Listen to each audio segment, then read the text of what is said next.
Hey everyone, welcome back. Jason here, and with me as always is Maya. Today, we're going after something that makes even native speakers nervous. Starting a conversation. Or, honestly, just saying hi to a stranger. Why is that so tough, right? Yeah, definitely. Honestly, a lot of our listeners have written in about this.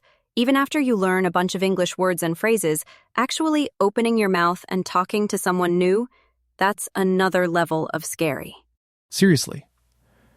I remember my first trip to London. I tried to order a coffee at this little cafe, and all the English I practiced just disappeared. I was like, hi, coffee? The barista kind of smiled, but I was sweating. Not my smoothest moment. But I guess everyone starts like that, right? Ugh, that is so relatable. I think a lot of people imagine they need the perfect sentence or their accent needs to sound American or British. But honestly, all anyone wants is, a friendly hello. Sometimes the hardest part is just saying the first word. Exactly. It's really about breaking the ice. And it reminds me of last episode when we talked about using words the right way, like affect and effect. Sometimes people get so worried about making those mistakes that they freeze up and don't talk at all. But in conversation, using a simple friendly opener can make it so much easier. It's way less about perfect grammar and way more about being approachable. Totally. If you just keep things light and use those basic starters, the rest of the conversation will probably flow naturally. So don't worry. We'll give you some actual phrases to use in a minute. But remember, being real is way better than being perfect. Yeah, it's perfect. Doesn't matter if you're in a cafe or even at a conference. Is this seat taken? Works every time.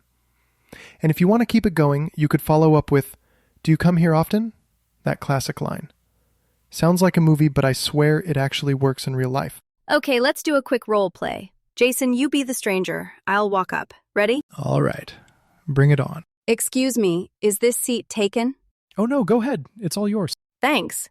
How do you like their coffee here? Actually, it's pretty good. I usually get the iced Americano. What about you? Been here before? That's it.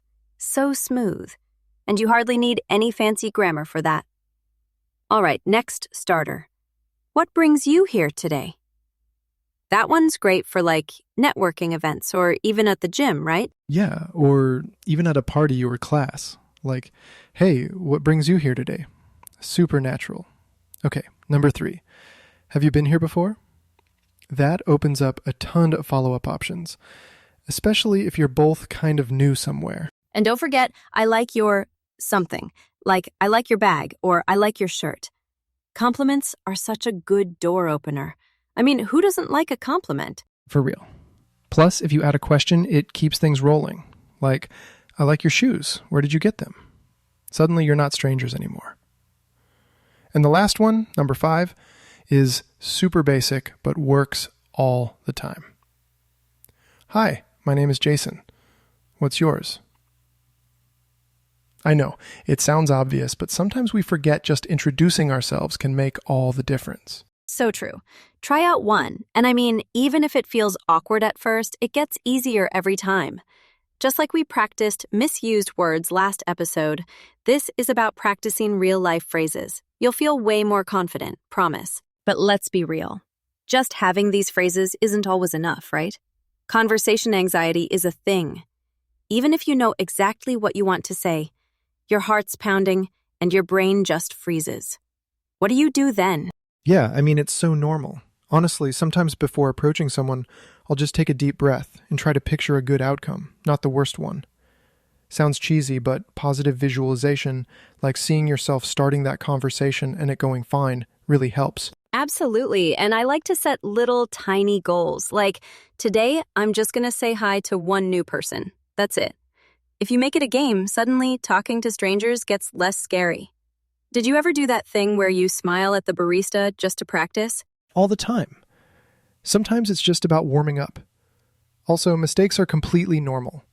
If you mess up, maybe your grammar's off or you forget a word, it's fine. People rarely judge as much as you think. Actually, I'd say most are just happy someone's trying to talk to them. And honestly, a smile works wonders. Even if your words aren't perfect, A warm smile kind of resets any tension for both people. So don't stress if you feel nervous. Set small goals. Use the starters, and just keep trying. Yeah, and building on what we said in past episodes, don't let a rough start discourage you. It's really about practice, like we talked about with pronunciation last time. Repetition makes it just feel more normal over time. All right, so you've made it past, is this seat taken? Now what? This is where things really get interesting.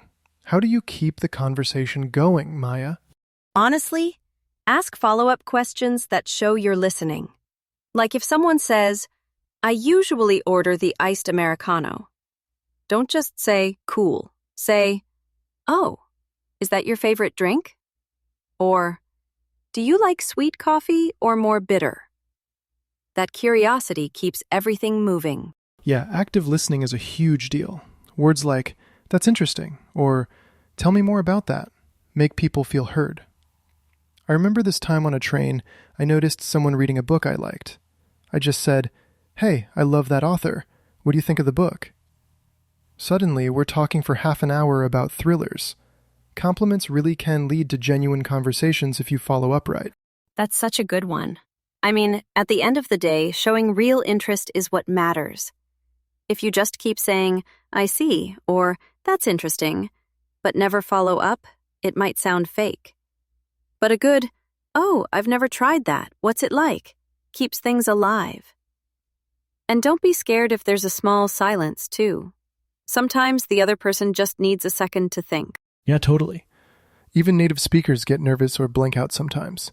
But just like we said last episode, using natural, everyday phrases is way more helpful than sticking to textbook English. Plus, a little courage and a lot of smiles go a really long way. Exactly. All right, that's a wrap for today's episode. Next time, we'll be digging into even more ways to build up your English confidence. So be sure to tune in. Jason, always fun chatting with you. Same to you, Maya. And thanks to everyone for listening. Get out there, try one of these starters, and let us know how it goes. See you next time.